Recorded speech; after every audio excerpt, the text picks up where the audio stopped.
Hello everyone, welcome to my YouTube channel learning tutorials. आज के इस वीडियो में हम पढ़ेंगे केमिस्ट्री का third unit atom and molecules. इससे पहले हम केमिस्ट्री के और दोनों यूनिट्स कवर कर चुके हैं। उसका लिंक आपको डिस्क्रिप्शन बॉक्स में मिल जाएगा। मैटर इन अवर सराउंडिंग में हमने पढ़ा था एलिमेंट्स और कंपाउंड्स में क्या डिफरेंस होता है। तो यहाँ पर साइंटिस्ट ने ये दो लॉज दिए हैं। यहाँ पर जो ये दो लॉज दिए हैं साइंटिस्ट ने, तो यहाँ पर उन्होंने पहले ये बताया था कि एलिमेंट्स और कंपाउंड्स दोनों में क्या डिफरेंस होता है। तो अब यहाँ पर उन्होंने जानना चाहा कि एलिमेंट्स कंबाइन कैसे होते हैं, क्यों होते हैं और क्या होता है उनके कंबाइन होने के बाद। इसलिए ये लॉज दिए गए थे जो साइंटिस्ट ने दिए थे। तो यहाँ पर पहला लॉ है law of conservation of mass. ये लॉ लेवॉइजर ने दिया था और इन्होंने कहा कि मास can neither be created nor be destroyed. मतलब यहाँ पर हम मास को ना तो क्रिएट कर सकते हैं और ना ही उसे डिस्ट्रॉय कर सकते हैं। अब कैसे है ये, इसे समझना है तो यहाँ पर इसे एक एनसीईआरटी की एक्टिविटी से समझा जा सकता है। एनसीईआरटी में ही एग्जाम्पल दी गई है यहाँ पर कि तो यहाँ पर ये एक एक्टिविटी है जिसमें कहा गया है कि कोई भी कंपाउंड, जैसे कि ले लिया हमने यहाँ पर CuSO4, इसे ले लेना है यहाँ 1.25 ग्राम, और दूसरा है सोडियम कार्बोनेट Na2CO3, इसे लेना है 1.43 ग्राम। अब यहाँ पर हमने ये एक फ्लास्क ले रखा है। ये एक प्रैक्टिकल की तरह है, मैं इसे इस तरह समझा देती हूँ आपको। यहाँ पर ये फ्लास्क में हम यहाँ पर सोडियम कार्बोनेट डालेंगे। यहाँ पर ना सबसे पहले हमें सॉल्यूशन प्रिपेयर करना है। ये दोनों कंपोनेंट्स लेकर ये दोनों का हमें सॉल्यूशन प्रिपेयर करना है। इनको अलग अलग बनाना है। हमें 5% सॉल्यूशन इसका बनाना है, और 5% सॉल्यूशन जब हमें बनाना होता है किसी भी चीज का, तो उसमें हम 95% वाटर को ऐड करते हैं। अब यहाँ पर करना ये है कि हम थोड़ा सा अमाउंट लेंगे ये सोडियम कार्बोनेट का और इसको फ्लास्क में डाल देंगे। मतलब हमने पहले सॉल्यूशन प्रिपेयर कर लिया और सॉल्यूशन प्रिपेयर करने के बाद थोड़ा सा अमाउंट इसका हमने ये डाल दिया। तो यहाँ पर हमारा Na2CO3 होगा। Na2CO3 सोडियम बाइकार्बोनेट होगा। और उसके बाद कॉपर सल्फेट जो है वो हमें एक इग्निशन ट्यूब में लेना है। इग्निशन ट्यूब जो है वो एक टेस्ट ट्यूब की तरह ही होती है, बस फर्क ये होता है इग्निशन ट्यूब में कि उसे अगर हम हीट करते हैं ना तो उस पर कोई प्रॉब्लम नहीं होनी चाहिए। वो थोड़ी ज्यादा बेहतर होती है टेस्ट ट्यूब के अकॉर्डिंग। उसको यहाँ पर हैंग कर देना है। यहाँ पर एक थ्रेड के जरिए से हैंग कर देंगे और यहाँ हम कॉर्क लगा देंगे। ये हमारी इग्निशन ट्यूब हो गई। इग्निशन ट्यूब के अंदर हमने क्या डाला है, CuSO4 डाला है यहाँ पर। अब यहाँ फ्लास्क में यहाँ पर Na2CO3 है और इग्निशन ट्यूब में हमने कॉपर सल्फेट लिया है। अब हम क्या करेंगे, इसका वेट करेंगे। इसका वेट करना है और फिर इसका वेट हम चेक कर लेंगे। कुछ भी इसका वेट हो, फॉर एग्जांपल 50 ग्राम है जैसे कि इसका वेट, फॉर एग्जांपल कुछ भी हो सकता है, बहुत कम बहुत ज्यादा, जितना भी हमने अमाउंट लिया है उसकी बेसिस पे। फॉर एग्जाम्पल मैंने कहा कि ये 50 ग्राम है।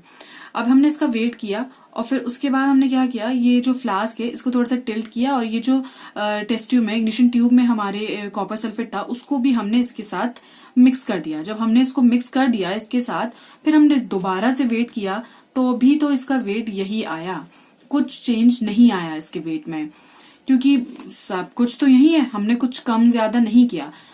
मतलब ये हुआ यहाँ पर कि इसका रिएक्शन किया हमने इन दोनों का, कॉपर सल्फेट और सोडियम कार्बोनेट का, तो इसका वेट यही आया। यही हमारे लॉ में है कि मास के neither be created nor be destroyed. Mass को हम ना ही क्रिएट कर सकते हैं और ना ही उसे डिस्ट्रॉय कर सकते हैं। तो यहाँ पर ये बात कंफर्म होती है। अब ये भी देख लिया हमने कि यहाँ पर इसकी रिएक्शन हुई। जब हम CuSO4 और Na2CO3 की रिएक्शन कराते हैं तो हमारे पास एक नया कंपाउंड फॉर्म होता है, that is 2SO4 plus CuCO। तो एक नया कंपाउंड भी फॉर्म हो गया यहाँ पर हमारे पास। तो यहाँ पर हमने देखा कि जितना हम रिएक्टेंट लेते हैं उतना ही हमारा प्रोडक्ट फॉर्म होता है। यहाँ पर हमने देखा कि रिएक्शन से पहले भी वेट वही था और रिएक्शन कराने के बाद भी वेट हमारा यही था। जैसे कि अगर मैं इसको 10 ग्राम और इसे 10 ग्राम लूंगी तो यहाँ पर ये भी तो इतना ही बनेगा ना, 10 ग्राम ही बनेगा। इधर 20 ग्राम है तो यहाँ पर भी 20 ग्राम ही बनेगा, न ज्यादा न कम। neither be created nor be destroyed। फिर यहाँ पर हमारा नेक्स्ट लॉ है लॉ ऑफ कांस्टेंट प्रोपोर्शन। ये जो लॉ है वो जोसेफ ब्रॉस ने दिया था और उन्होंने कहा in a chemical substance the elements are always present in definite proportion by mass. अब ये कैसे प्रूफ होगा इसे भी देख लेते हैं यहाँ पर। जैसे कि हम H2O ले लेते हैं, H2O, तो यहाँ पर इन्होंने बोला है कि इसका सेम प्रोपोर्शन होता है, डेफिनेट प्रोपोर्शन होता है इसका। अब वो कैसे होता है, जैसे कि यहाँ पर ये दो एलिमेंट से मिलकर बना हुआ है, एक H2 और दूसरा O। तो जो H2 है वो होता है 2 हो जाएगा और ऑक्सीजन यहाँ हमारा 16 होता है। तो इसका जो रेशियो आएगा वो 1:8 का आएगा, 1:8 का इसका रेशियो आएगा। तो यहाँ पर यही इन्होंने कहा है कि इसका डेफिनेट प्रोपोर्शन होता है, इसका रेशियो चेंज नहीं हो सकता। H2O का रेशियो 1:8 ही होता है, फिर चाहे वो H2O किसी भी फॉर्म में हो, चाहे वो ड्रेन वाटर हो, ग्राउंड वाटर हो, टैप वाटर हो, पर वाटर का जो रेशियो है वो यही रहेगा। वाटर कहीं भी हो, कैसा भी हो, पर वाटर का रेशियो यही रहेगा 1:8, ये चेंज नहीं हो सकता। यही इस लॉ में बताया गया है कि किसी भी केमिकल सब्सटेंस में जो एलिमेंट्स हैं उनका जो प्रोपोर्शन है, मास जो है उनका, वो हमेशा सेम रहता है, चेंज नहीं होता। तो इस तरह यहाँ पर ये दोनों लॉ जो हैं वो प्रूव किए गए। उसके बाद नेक्स्ट है हमारे पास डाल्टन्स एटॉमिक थ्योरी। अब यहाँ पर साइंटिस्ट ने ये तो बता दिया कि एलिमेंट्स जो हैं वो कैसे मतलब कंबाइन वगैरह अब क्यों होते हैं। अब उन्होंने जो ये लॉ दिए उसके लिए भी तो उन्हें एक प्रॉपर एक्सप्लेनेशन चाहिए ना, इसके लिए उन्होंने ये लॉ दिया डाल्टन ने। और यहाँ पर उन्हें ना एक की पॉइंट चाहिए था। यहाँ पर उन्होंने जो अपना की पॉइंट बनाया है वो एटम है। अब हमने पढ़ा था कि मैटर जो है वो बहुत सारे स्मॉल पार्टिकल से मिलकर बना हुआ होता है और उसका जो सबसे स्मॉल पार्टिकल होता है जो फर्दर डिवाइड नहीं हो सकता उसे हम एटम कहते हैं। तो यहाँ पर डाल्टन्स एटॉमिक थ्योरी के लिए कुछ पोस्टुलेट्स दिए गए हैं। यहाँ पर ये कहा गया, डाल्टन्स ने बोला कि जो all matter is made up of tiny particles called atoms which participate in chemical reaction. सारे ही जो मैटर होते हैं वो बहुत ही छोटे, बहुत ही टाइनी पार्टिकल से मिलकर बने हुए होते हैं, जिसे हम एटम कहते हैं। ये मैं पहले भी बता चुकी हूँ, जो पार्टिसिपेट करते हैं केमिकल रिएक्शन में। जैसे कि अभी हमने यहाँ पर ये रिएक्शन लिया था कॉपर सल्फेट, NO2CO3, NO2SO4, ये सब कुछ। तो यहाँ पर एक एलिमेंट है, उस एलिमेंट के अंदर एटम होता है।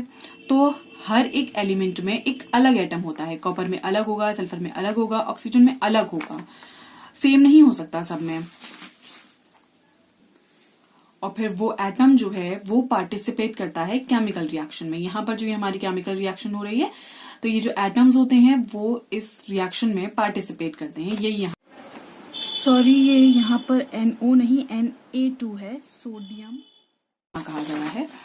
उसके बाद नेक्स्ट है atoms are indivisible particles which can not be created और destroyed in a chemical reaction. मतलब यहाँ पर ये कहा गया, ये मैंने अभी भी बताया था कि एटम्स जो हैं वो और फर्दर डिवाइड नहीं हो सकते और छोटे पार्टिकल्स में वो डिवाइड नहीं हो सकते। वो और सबसे ज्यादा स्मॉल पार्टिकल होता है जो ना तो क्रिएट किया जा सकता है और ना ही डिस्ट्रॉय हो सकता है किसी केमिकल रिएक्शन में। अब यहाँ पर जैसे कि मैंने ये लिया है, यहाँ कॉपर है, तो कॉपर का जो एटम है मैं उसको डिस्ट्रॉय भी नहीं कर सकती और क्रिएट भी नहीं कर सकती। अगर वो है तो मतलब वो है, ना मैं उसे हटा सकती हूँ ना ही मैं उसमें कुछ बढ़ा सकती हूँ।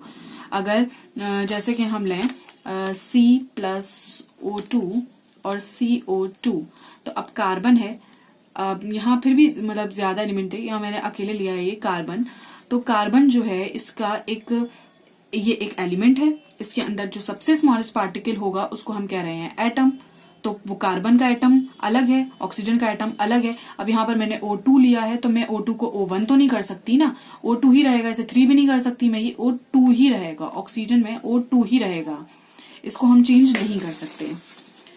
उसके बाद है atoms of a given element are identical in mass and chemical properties. वही कि एटम्स को हम चेंज नहीं कर सकते हैं, वो आइडेंटिकल होते हैं, ना ही उसका मास और ना ही उसकी कोई केमिकल प्रॉपर्टीज। हर एक एटम की अपनी अलग केमिकल प्रॉपर्टीज होती हैं, उसका अलग मास होता है।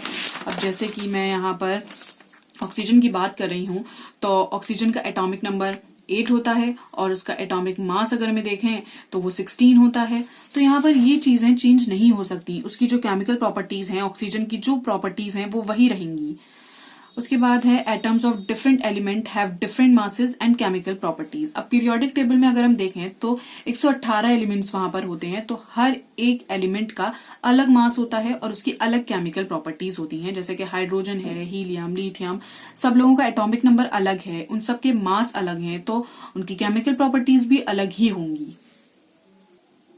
फिर है नेक्स्ट पॉइंट यहाँ पर कि atoms combine in the ratio of small whole numbers to form compound. अब जैसे यहाँ पर ये मैंने लिखा, ये लिया था मैंने कार्बन और ऑक्सीजन का, तो यहाँ पर एटम्स जो हैं मतलब एलिमेंट्स के अंदर एटम होते हैं और अब ये कंबाइन करेंगे ऑक्सीजन के साथ और इनमें ये है ratio of small whole number, मतलब ये होल नंबर में ही होते हैं। होल नंबर कौन से होते हैं? जो 0 से स्टार्ट होते हैं, 0, 1, 2, 3। तो यहाँ पर अगर मैं चाहूं कि मैं इसे 1.5 ले लूं, 0.5 या 2.5 या जो भी डेसिमल में लें या फ्रैक्शन में लें, तो ये नहीं यहाँ पर वैलिड होता है, ये वैलिड नहीं होता है। यहाँ पर स्मॉल होल नंबर ही होगा जो कि कंपाउंड को फॉर्म करेगा। 1, 2, 3, 4 कुछ भी हो सकता है, पर वो फ्रैक्शन में या फिर डेसिमल में नहीं हो सकता। उसके बाद नेक्स्ट है the relative number and kinds of atoms are constant in a given compound. तो यहाँ पर relative number and kind of atoms का मतलब है, जैसे कि मैं यहाँ लिख लूं CO2, तो CO2 को अब हम CO3 या फिर C2O2 नहीं लिख सकते, ये CO2 ही रहेगा। इसका हम एटम को या इसके नंबर को, किसी भी चीज को चेंज नहीं कर सकते, ये all over the world same ही रहेगा। इसका मतलब यहाँ पर ये है। तो ये है डाल्टन्स एटॉमिक थ्योरी, बहुत इंपॉर्टेंट है। उसके बाद है नेक्स्ट यहाँ पर एटम। एटम का क्या मतलब होता है? The smallest particle of matter which can not be further divide, जो फर्दर डिवाइड नहीं हो सकता, सबसे स्मॉलेस्ट पार्टिकल होता है मैटर का। तो ये हुआ यहाँ पर एटम। एटम के बाद हम पढ़ेंगे एटॉमिक मास के बारे में कि एटॉमिक मास क्या होता है। अच्छा, एटॉमिक मास से पहले एक और चीज है यहाँ पर, सिंबल के बारे में, एलिमेंट्स के जो सिंबल होते हैं उसके बारे में। पहले डाल्टन जो साइंटिस्ट हैं उन्होंने कुछ इस तरीके से एलिमेंट्स के लिए सिंबल दिए थे। ये हाइड्रोजन का इस तरह से, इसी तरीके से उन्होंने 118 एलिमेंट्स हमारी पीरियोडिक टेबल में होते हैं, तो पहले ये दिए गए थे, डाल्टन ने दिए थे, लेकिन 118 एलिमेंट का इस तरह पिक्चर की फॉर्म में याद रखना डिफिकल्ट है। तो उसके बाद एक और साइंटिस्ट है यहाँ बर्जिलस, जिन्होंने की एलिमेंट्स को उनके अल्फाबेट के फॉर्म में सिंबल बनाया। जैसे कि अब हाइड्रोजन को हम H से दिखाते हैं, H से डिनोट करते हैं, फिर उसके बाद हीलियम है यहाँ पर, हीलियम को HE लिखते हैं। तो ये हमारे लिए इजी है याद करना। अगर हम 118 एलिमेंट्स इस फॉर्म में याद रखेंगे तो वो डिफिकल्ट हो जाएगा, इसलिए उन्होंने ये दिया। इसका पहला लेटर हमेशा कैपिटल होता है और दूसरा लेटर स्मॉल होता है, ये ही सिंबल का तरीका होता है। तो इस तरीके से पीरियोडिक टेबल में आप इसके सिंबल देख सकते हैं। और इसके लिए मैं एक वीडियो ऑलरेडी बना चुकी हूँ जिसमें कि 20 एलिमेंट्स के मैंने उसमें symbol, atomic mass, valence electron दिए हैं। उसका लिंक आपको डिस्क्रिप्शन बॉक्स में मिल जाएगा, वो आप देख सकते हैं। तो अब इसके बाद है यहाँ एटॉमिक मास। हमें पता है कि एटम बहुत छोटा होता है, हमारी इमेजिनेशन से भी ज्यादा छोटा साइज होता है। अब उसका वेट करना होगा तो उसका वेट करना कितना डिफिकल्ट होगा, इतना छोटा सा एटम, और फिर हमें उसका वेट करना है। अब उसका वेट कैसे करेंगे? उसका वेट करना बहुत ही मुश्किल काम था। तो यहाँ पर उसका वेट किया गया। हर एक एलिमेंट का अपना एक अलग एटॉमिक मास होता है। अब यहाँ पर एटॉमिक मास को कैलकुलेट करने के लिए पहले एक स्टैंडर्ड एटम लेना पड़ा। यहाँ पर एक स्टैंडर्ड एटम लेना पड़ा।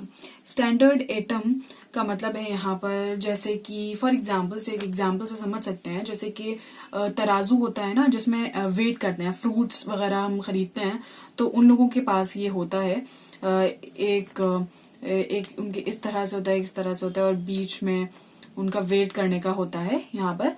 तो एक साइड क्या करते हैं वो, जो हम जैसे कि फ्रूट्स खरीद रहे हैं हम, तो एक साइड वो फ्रूट रखते हैं और दूसरी साइड यहाँ पर वो एक आयरन बार रखते हैं जो फिक्स होते हैं अलग अलग वेट के लिए, जैसे कि 1 kg, 2 kg, जितने भी kg का यहाँ पर होता है। तो जो यहाँ पर ये आयरन बार है वो उनका स्टैंडर्ड है। इसी तरीके से यहाँ पर एक स्टैंडर्ड एटम लेना है। तो यहाँ पर पहले उन्होंने साइंटिस्ट ने ऑक्सीजन लिया था 1/16, लेकिन वो सक्सेसफुल नहीं हुआ। फिर उसके बाद उन्होंने लिया यहाँ पर कार्बन। इसके बाद यहाँ पर जो स्टैंडर्ड एटम लिया गया वो कार्बन का एटॉमिक नंबर 6 होता है और एटॉमिक मास 12 होता है। यहाँ पर उन्होंने कार्बन लिया। अब देखिए यहाँ होता क्या है, अब कार्बन 12 तो ले लिया उन्होंने, पर अब इसे कैसे इसका वेट करना है। अब एटम को इसका जो हम वेट करते हैं तो इसके लिए भी यूनिट होती हैं। एक डाल्टन की यूनिट होती है, एक AMU होती है, एटॉमिक मास यूनिट, और एक सिर्फ U होती है, यूनिफाइड मास। तो यहाँ पर 1 एटॉमिक मास यूनिट बराबर होता है 1/12 of the mass of 1 atom of carbon 12। अब देखिए इसे एक एग्जाम्पल से समझते हैं। जैसे कि बुक में भी एग्जाम्पल दी गई है कि अगर हम किसी फ्रूट सेलर के पास जाते हैं फ्रूट खरीदने, तो उसके पास ना ऐसे ये स्टैंडर्ड बार नहीं है जिससे कि वो इसका वेट कर सके। अब हमें 12 kg वाटरमेलन खरीदना है, तो उसके पास ना ऑलरेडी एक 12 kg का कंप्लीट 12 kg का एक वाटरमेलन है। 12 kg का मान लीजिए कुछ इस तरह से, इसमें 12 पार्ट अगर हम कर दें, इसमें हम 12 पार्ट कर देते हैं, तो जो इसका एक पार्ट है वो 1/12 होगा। अब 12 kg का उसका पूरा है, अब हमें 1 kg चाहिए, तो वो 1 kg लेने के लिए हमें वो क्या करेगा फ्रूट वाला कि इसको 12 पार्ट्स में डिवाइड करेगा, 12 पीसेस कर देगा इसके, तो इसका जो एक पीस होगा वो 1/12 के बराबर होगा। बिल्कुल यही सेम कंडीशन कार्बन के लिए है। फॉर एग्जाम्पल कार्बन को 12 पार्ट में डिवाइड कर दें और फिर जो उसका एक पार्ट होगा वो 1/12 के बराबर होगा। इसीलिए यहाँ पर ये कहा गया कि 1 AMU जो है एटॉमिक मास यूनिट वो बराबर हुआ यहाँ पर 1/12 of the mass of 1 carbon atom of carbon 12। तो इस तरह से एटॉमिक मास कैलकुलेट किया गया। इजी होता है एटॉमिक मास याद करना। कुछ एलिमेंट्स का उसके एटॉमिक नंबर से डबल होता है और किसी का ज्यादा भी होता है। इजी होता है याद करना और याद करिए, और ये बहुत जगह यूज होता है। उसके बाद यहाँ पर है how do atoms exist. Atom exist कैसे करते हैं। अब एटम जो है वो बहुत ही ज्यादा छोटे होते हैं। Atom of most element are not able to exist independently. वो इंडिपेंडेंटली एग्जिस्ट नहीं कर सकते हैं, कुछ होते हैं इस तरह से, क्योंकि वो फ्रीली रिएक्ट नहीं कर सकते एटम। तो यहाँ पर एटम ऑफ ऑल एलिमेंट्स जो होते हैं वो कंबाइन करके मॉलिक्यूल्स और आइंस को फॉर्म करते हैं। अब इस वीडियो में सिर्फ यहाँ तक ही। इसके बाद नेक्स्ट वीडियो में हम मॉलिक्यूल्स और आइंस के बारे में पढ़ेंगे। आपको हमारा वीडियो पसंद आया हो तो प्लीज उसे लाइक, शेयर और सब्सक्राइब कीजिएगा। Thank you so much for watching my video.